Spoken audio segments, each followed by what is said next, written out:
Hey guys, my name is Crystal and welcome back to the Rideshare Hub. Today I'm going to be talking about if female drivers ever get hit on. But before I get into this video, please give it a thumbs up and that will help us out so much. Also, feel free to subscribe to the channel to receive more videos on Uber and Lyft. Now, do female drivers ever get hit on? And the answer is yes. I wouldn't say all the time, however, it's probably once a week. So let's talk about what you do in these situations. So I'm always nice to my passengers, obviously, and I ask them the typical question of, how are you doing today? You do that to your passengers to kind of gauge them, to see if they want to conversate or if they don't, and to earn more tips and all that stuff. I don't flirt with my passengers. I do not do that because I don't want to give them the wrong impression. However, men usually think if a female is nice and smiling or laughing, like you are flirting with them. So it's kind of like, I don't know, you just roll with it, you know? But, some of them will actually say too, they'll start talking about like their wife or their girlfriend or whatever, and it's like, I'm not trying to hit on you, but I mean, whatever. Anyway, if a guy starts hitting on me or asks for my number or social media or whatever, then if I want to give it to them, then I will. But if I don't, then I'll just say like, I don't know, lie or something, say like I have a boyfriend, or like I'm not interested, just be honest, I'm not interested in dating right now, or whatever. I don't know, that's the thing. Okay, so the last passenger that I had that was trying to like hit on me, he got into my car and he was asking if we can be friends. And I was like, yeah, sure, we can be friends. And then he said, do you have Facebook? And I said, no. And then he's like, do you have Instagram? And I said, no. And he's like, can I get your number? And I'm like, I don't feel comfortable giving you my number. So I'm just kind of like that. Like, I'll be honest with them. You know, I'm not gonna like say like, oh, okay, here's my social media, or like give them a fake number or something. I'm just gonna tell them no.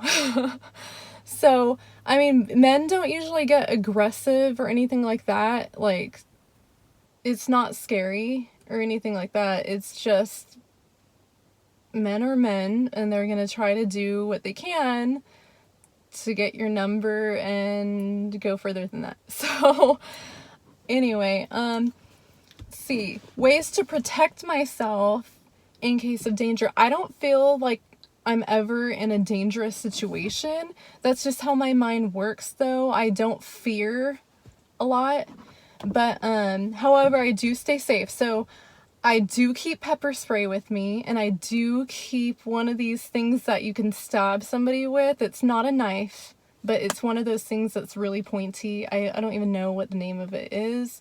I have one of those, and then I also have a taser. However, Uber and Lyft tells you cannot have weapons on you while driving, but since I'm a female, I'm going to protect myself. The passengers don't need to know that I have that stuff, but I do have it in case there is a serious threat. I've never had to use it. However, sometimes when the passengers are really concerned for my safety, I let them know like, oh, I have a taser, you know, and then they feel better for me for some reason.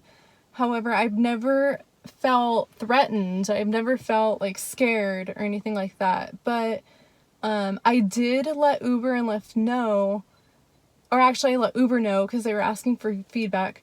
I let Uber know that it would be helpful if there were a panic button on the Uber app.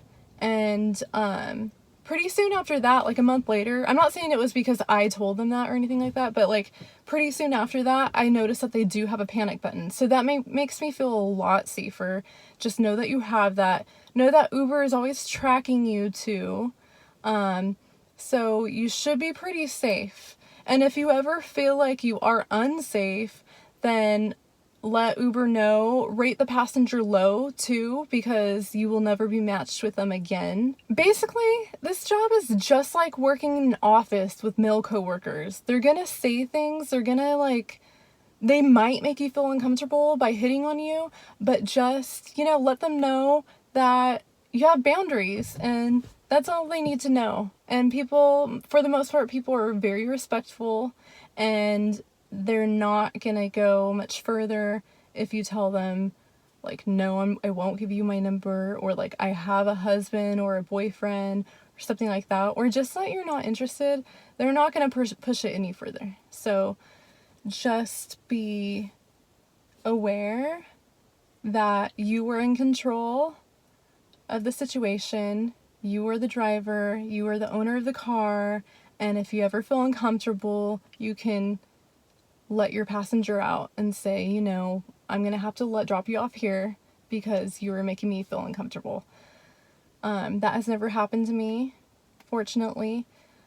So yeah, there you go. There's my advice for you females out there. I mean, I'm 5'6", 110 pounds. I don't think I could really fend off a humongous man or anything like that, or even a large female, but we don't have to live in that fear. We are always in control. I mean, don't get scared by what you see in the media and all that. It's very rare, and that's all I have for you guys. So yeah, I hope that helped you out. I hope that makes you female drivers feel a little more comfortable. And yeah, thank you for watching. Once again, my name is Crystal.